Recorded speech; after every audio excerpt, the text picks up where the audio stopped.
నేను మన మహానాడులో చంద్రబాబు నాయుడు గారు మాట్లాడుతూ మహిళలకి 33% రిజర్వేషన్ చట్టసభల్లో ఇస్తాము, పార్లమెంట్ లో ఆమోదం పొందినా పొందకపోయినా అని చెప్పారు. దాని మీద మీ అభిప్రాయం?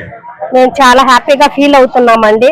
మహిళలకి మరి అన్నింటిలోనూ 33% మాకు రిజర్వేషన్ ఇవ్వటం మహిళలకి చాలా సంతోషంగా ఉంది, ఆనందపడుతున్నాము. మరి సభల్లో కూడా మాకు ఇవ్వటం అనేది చాలా, మరి అసెంబ్లీలో గాని మరి లోక్సభల్లో గాని వీటిలో మాకు మహిళలకు అవకాశం ఇస్తున్నారని మేము చాలా ఆనందంగా సంతోషంగా ఉన్నామండి. పార్లమెంట్ లో బిల్లు అయినా అవ్వకపోయినా ఇస్తానని చెప్పడంపై మీకు ఎలా అనిపించిందమ్మా? మాకు చాలా సంతోషంగా ఉంది. మేము చాలా బాగా నమ్మకంతో ఉన్నాం, చాలా బలంగా దృఢంగా ఉన్న ఆడవాళ్ళకి ఇంత మంచి పెద్ద పీఠం ద్వారా అన్న వేస్తుంటే మాకు చంద్రబాబు అన్న తెలుగుదేశం ద్వారా మాకు ఇంత మంచి అవకాశాలు వస్తున్నందుకు మేము చాలా హ్యాపీగా ఫీల్ అవుతున్నాం. ఇప్పుడు గవర్నమెంట్ వచ్చిన తర్వాత మహిళలకి పెద్దపేట ఇట్లేదు అది ఇది అని కొంచెం మంది మాట్లాడుతున్నారు. దాని మీద మీరేమంటారు? నేను అస్సలు ఒప్పుకోనండి. మహిళలకి మంచి రోజులు వచ్చినాయి అంటే ఇప్పుడే వచ్చినాయి, చంద్రబాబు నాయుడు వల్ల వచ్చినాయి. వల్ల ఆడవాళ్ళకి మంచి జరుగుతుందని మేము నమ్ముతున్నాము. అన్నిట్లోనూ పెద్దపీఠం అనేది మన తెలుగుదేశం పార్టీ వేస్తుందని, మరి ఎన్నో ఫ్రీ బస్సులు వేసింది. మరి ఇవన్నీ ఇవ్వటం వల్ల కూడా మేము చాలా సంతోషంగా ఆనందంగా ఉన్నాం. మరి అంటే అసలు గవర్నమెంట్ అసలు పట్టించుకోవట్లేదంటే కదా మా మహిళల్ని. అవి అబద్ధాలండి, మేము అసలు ఒప్పుకోము. ఏదో బయటవాడు అనేక మనం అంటారు, కానీ మేము ఒప్పుకోము. జరిగిన వాళ్ళు ఉన్నారు కదా, అందరికి ఇస్తున్నారు అనేది, తీసుకుంటున్నారు అనేది తీసుకున్న వాళ్ళకి తెలుసు, అన్ని తెలుసు. కాబట్టి మాకు జరుగుతుంది కాబట్టి మేము కళ్ళారా చూస్తున్నాం కాబట్టి మేము నమ్ముతున్నాం. మా చట్టసభల్లో మహిళలకు 33% రిజర్వేషన్ ఇస్తామని చంద్రబాబు నాయుడు గారు ప్రకటించడంపై మీకు ఎలా అనిపిస్తుంది? చాలా సంతోషంగా ఉన్నారండి. ప్రతి ఒక్క చోట కూడా నిజంగా ఈ రోజు కూటమి ప్రభుత్వంలో మహిళలకి ఎంతో ప్రాధాన్యత ఇచ్చి ప్రోత్సహించి భుజం తట్టి ముందుకు నడిపించి, అదే కాకుండా రానున్న స్థానిక ఎన్నికల్లో కూడా 33% రిజర్వేషన్ మహిళలకే అంటం కూడా చాలా సంతోషంగా ఉంది. అసలు అనుకోలేదండి, ఊహించలేదు. నిజంగా మహిళలను ముందుండి వంటింటికే కుందేళ్లాగా పరిమితమైన ఆడవాళ్ళని ముందుకు తీసుకొచ్చి భుజం తట్టి ముందుకు నడిపించే పార్టీ ఏదైనా ఉంది అంటే అది ఒక తెలుగుదేశం పార్టీ. మహిళలకి గవర్నమెంట్ అసలు పెద్దపేట ఏమైతే సరిగ్గా పట్టించుకోవట్లేదని వైసీపీలో మాట్లాడుతున్నారు. అవన్నీ అసత్య ప్రసారాలండి, అసత్య ప్రసారాలు. వాళ్ళు వారవలేని కుళ్ళుతో ఈ యొక్క మాటలు వాళ్ళ వైఖరి అలా ఉంటది. ఏదైనా గాని తెలుగుదేశం పార్టీ ముందు ఆడవాళ్ళకి కానీ మహిళమ్మల తల్లులకి పెద్దపేట వేసి ఎప్పుడు సిద్ధంగా ఉంచి. చంద్రబాబు నాయుడు గారు మహిళలకి చట్టసభలో 33% రిజర్వేషన్ కల్పించడం మహిళకి మీకు ఎలా అనిపిస్తుంది? సంతోషంగా ఉంది. మహిళలకి ఇలాగా అది ఇచ్చేది ఒక చంద్రబాబు గారు ఎప్పుడు వచ్చినా సరే, అది ఎన్టీ రామారావు సీనియర్ అయినప్పటి నుంచి ఇది ఉన్నదే. మహిళలకి మెయిన్ డోక్రా పెట్టిందే ఎన్టీఆర్ గారు. లేడీస్లకి ఎక్కువగా అవకాశం ఇస్తున్నారు నారా లోకేష్ గారు. అంటే ఇప్పుడు పార్లమెంట్ లో ఆమోదం పొందినా పొందకపోయినా మహిళలకి రాష్ట్రంలో 33% రిజర్వేషన్ కల్పిస్తానని లోకేష్ గారు చంద్రబాబు నాయుడు గారు చెప్పడంపై మీకు ఎలా అనిపించింది? మాకు బాగా సంతోషం అనిపించిందండి. మహిళలకి ఇంత అవకాశం ఇచ్చినందుకు ఆయనకి చాలా వరకు లోకేష్ గారికి కానీ చంద్రబాబు గారిని ధన్యవాదాలు తెలుపుతున్నాము. బాగానే ఉంది. నెక్స్ట్ మాత్రం 2029లో మాత్రం ఇక ఒక 60-70% ఇక అదే అసెంబ్లీలో లేడీసే ఉంటారు ఎక్కువగా వాళ్ళకే.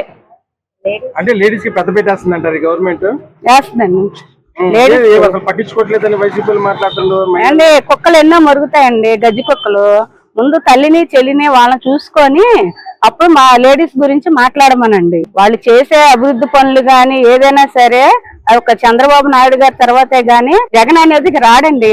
ఆయన ఇప్పుడు 2 సంవత్సరాలు లోపలుండి ఇప్పుడు బయటకు వచ్చి మాట్లాడటం కూడా చేత కావట్లేదు. ఇప్పుడు కల్తీ నై గురించి అడుగుతుంటే సమయం లగ్న గొంతు బాగాలేదని వేస్తున్నాడు. ఏం మనిషి అండి ఆయన? మాజీ సీఎం అయ్యుండి ఎవరేది మాట్లాడినా టపటపా అంటాడు, రపరప అంటాడు, పుటేలు అంటాడు. ఏంటండి ఆయన? రౌడీజం అంటాడు, వాళ్ళ తాతను చంపింది అంటాడు, వాళ్ళు చెప్పింది. ఏంటండి అసలు? అది పుట్టిందో ఆయన జగన్ వాళ్ళ తాత ముత్తాతల దగ్గర నుంచే పుట్టింది ఆ హత్యలు అవన్నీ, అలాంటివన్నీ. ఇప్పుడు శక్తి యాప్ ఇచ్చారు, మహిళలకి అంతా మంచిగా జరుగుతుంది కానీ చెడు అనేది జరగట్లేదండి. ఒక కాల్ కొడుతుంటే ఎక్కడున్నా సరే వాళ్ళు వస్తున్నారు, పోలీసు వాళ్ళు కూడా అందుబాటులో ఎప్పుడు ఉంటున్నారు. ఇబ్బంది ఏం లేదండి. వాళ్ళు మహిళలకు మాత్రం పెద్ద ఎత్తున పీఠం వేశారండి. నారా లోకేష్ గాని చంద్రబాబు గారు గాని. మాకైతే చాలా హ్యాపీగా ఉంది. చట్టసభల్లో మహిళలకి 33% రిజర్వేషన్ కూటమి గారు చంద్రబాబు నాయుడు గారు ప్రకటించారు. దాన్ని మీకు ఎలా అనిపించింది? చాలా ఆనందంగా ఉందండి. ప్రజలు మహిళలందరం కూడా చాలా ఆనందం వ్యక్తం చేస్తున్నాము. అది పార్లమెంట్ లో ఈ ఉన్నది ఇది చేయకపోయినా మన మహానాడులో మాకు ప్రకటించడం చాలా ఆనందంగా ఉంది. అసలు ఇంత పెద్దపేట మహిళలకు వేసారో చంద్రబాబు నాయుడే, కూటమి ప్రభుత్వమే. నాకు తెలిసి నా చిన్నప్పటి నుంచి ఎప్పుడు ఎక్కడ అంతవేగా చేయలేదు ఎవరు. నేను నేను ఊహా వచ్చిన 33% బిల్లు 33% బిల్లు అంటానే ఉండరు, కానీ ఇంతవరకు అమలు చేసిన పాపన్న వాళ్ళ మన కూటమి ప్రభుత్వం ముందుకు వచ్చింది. కూటమి అమలు దాంట్లో చట్టసభల్లో పెట్టింది. తర్వాత మన చంద్రబాబు పార్లమెంట్ లో పెట్టింది. చంద్రబాబు నాయుడు మన మహానాడులో ప్రకటించారు. చాలా సంతోషంగా ఉందండి మాత్రం. అదే పెద్దపేట ఉదాహరణకి ప్రతిమా భారతి గారిని స్వీకారం చేసిందే మనకు ఉదాహరణే చంద్రబాబు నాయుడు. అంత ఇది మహిళకి ఇస్తాడంటే, బాధ్యత ఇస్తాడంటే ఆయన నిజం చెప్పుకోదగిన బ్రైండ్. ఆయన సాహసం, మహిళ అంటే ఎంత గౌరవం, మర్యాద, ఎంత ఇదిగా చేస్తున్నాడంటే నిజం చెప్పుకోదగిన విషయం. అది సమాన హక్కు మగవాళ్ళతో ఆడవాళ్ళకి ఇస్తున్నారు కదా సమాన హక్కు. తల్లిదండ్రులు కూడా ఎంతమంది పిల్లలు ఉంటే అంతమంది సమానంగా హక్కు కల్పించిన మన ఎన్టీఆర్ చేయబట్టే ఇలా తల్లిదండ్రులు కూడా ఇస్తున్నారు సమానంగా. అదే చేసింది. మహిళలు రాజకీయాల్లో కేవలం ఓటర్లుగా గానే కాకుండా బలమైన నాయకులుగా ఎదిగేలాగా చంద్రబాబు గారు, లోకేష్ గారు ఎలా ప్రోత్సహిస్తున్నారు? బ్రహ్మాండంగా ప్రోత్సహిస్తున్నారండి. ప్రతి విషయానికి మహిళలకి 33% రిజర్వేషన్ గానీ, ప్రతి విషయంలో గానీ మహిళకే మన పెద్దపేట వేసి మహిళని గౌరవించి మహిళ అంత ఇదిగా ఈ రోజున ఏ ప్రభుత్వం నాకు తెలిసి ఏ ప్రభుత్వం చేయాలి అంత మర్యాద గాని అంత మంచి గాని ఏదైనా సరే చేసిందంటే ఒక చంద్రబాబు నాయుడు గారు తగునండి. అంటే ప్రభుత్వ ఇళ్ల రిజిస్ట్రేషన్ మహిళా పేర్లను చేయాలని టీడీపీ ప్రభుత్వ నిర్ణయం మీ గౌరవాన్ని ఆత్మగౌరవాన్ని ఎలా పెంచిందంటారు? మంచి చేసింది. నిజంగా చేస్తే మహిళకి మగవాళ్ళ దగ్గర ఉంటే మగవాళ్ళు చేసినట్టు వాళ్ళు కొంతమంది అవకాశాలు మగవాళ్ళు ఉన్నారు, కొంతమంది ఇంచోళ్ళు ఉన్నారు. వాళ్ళ వల్ల ఇబ్బంది పడతారని మహిళల పేరునే పెట్టి మంచి పని చేస్తారు చంద్రబాబు నాయుడు. అంతకన్నా మంచి పని ఏ ప్రభుత్వం కూడా మహిళల పేరుని ఇల్లు పెట్టి ఇచ్చిన గవర్నమెంట్ అసలు మహిళలు పట్టించుకోవట్లేదంట, అది మాట్లాడుతున్నారు వైసీపీ వాళ్ళు. అలాగే అవుతారండి. వాళ్ళు పట్టించుకున్నారండి. వాళ్ళు పట్టించుకోకుండా వదిలేబట్టే ఈ రోజు మిమ్మల్ని తొంగలో దొక్కి బయటకు వచ్చి పైకి వచ్చారు. ఇలా నేను తొంగలో తొక్కేశారు కదా, ఎక్కడ ఉంచారు నిన్ను? ఇంటికి పరిమితం చేశారుగా. ఇంటికి కుక్కలు కొట్టి తరిమి కొట్టి 11 సీట్లు లేకుండా చేసాం మహిళలు. ఎందుకు? ఈయన గౌరవిస్తున్నారు కాబట్టి ఈయన మంచి చేశారు. నువ్వు చేయలేదు కాబట్టి తరిమి కొట్టాము. వాళ్ళు ఈ చేస్తున్నారు కాబట్టి నిలబడి ఓటేసి గెలిపించాము. అలాగే చేస్తున్నారు. బాగా నిలబెట్టుకున్నారు చంద్రబాబు నాయుడు.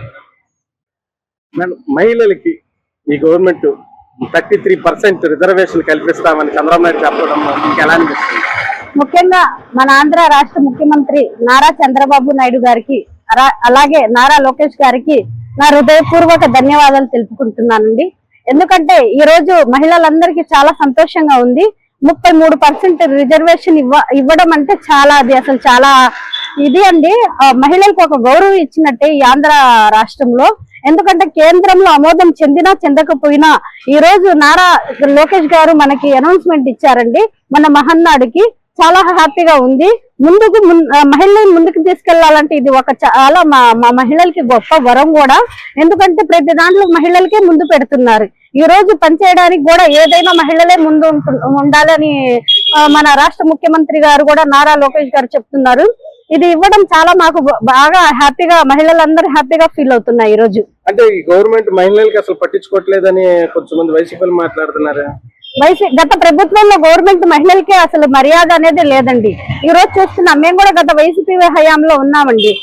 అక్కడ లేడీస్ కి ఎట్లా వాగారో వాళ్ళ నాయకులే లేడీస్ ని అట్లా మాట్లాడడం మాకు చాలా బాధాకరంగా వేసింది. గత ప్రభుత్వంలో వైసీపీ అరాచకాల నుంచి మేము కూడా బయటకు వచ్చిన వాళ్ళమేనండి. ఈ రోజు మహిళలకి పెద్దపీట కూటమి ప్రభుత్వం మహిళలకి గాని గ్యాస్ బండ గాని ఈ రోజు మహిళలకి ఫ్రీ బస్ గాని ఏదైనా ముందుకు తీసుకెళ్తుందంటే కూటమి ప్రభుత్వమని మేము చెప్పగలుగుతాం. ఈ రోజు తల్లికి వందనం గాని 3 పిల్లలుంటే 3 పిల్లలకి అలాగే 3 గ్యాస్ బండలు ఇస్తున్నారంటే కూటమి ప్రభుత్వం అని చెప్తామండి. ఆ అరాచకం నుంచి బయటకు వచ్చి గర్వంగా చెప్పుకోగలుగుతున్నాము. ఈ రోజు మహిళలకి బయటకు వచ్చి చూస్తే ఇవాళ కూటమి ప్రభుత్వమే మర్యాద ఇస్తుందండి. ఎందుకంటే బయటకు ఎక్కడ వెళ్ళినా కూడా మర్యాద ఎక్కడ దక్కుతుందంటే కూటమి ప్రభుత్వంలోనే జరుగుతుంది. గత వైసీపీ ప్రభుత్వంలో మాకు అరాచకాలు తప్ప ఏం లేవండి. అది మేము అరాచకాల నుంచి బయటపడిన వాళ్ళమే అందరం అది చూస్తూనే ఉన్నాం.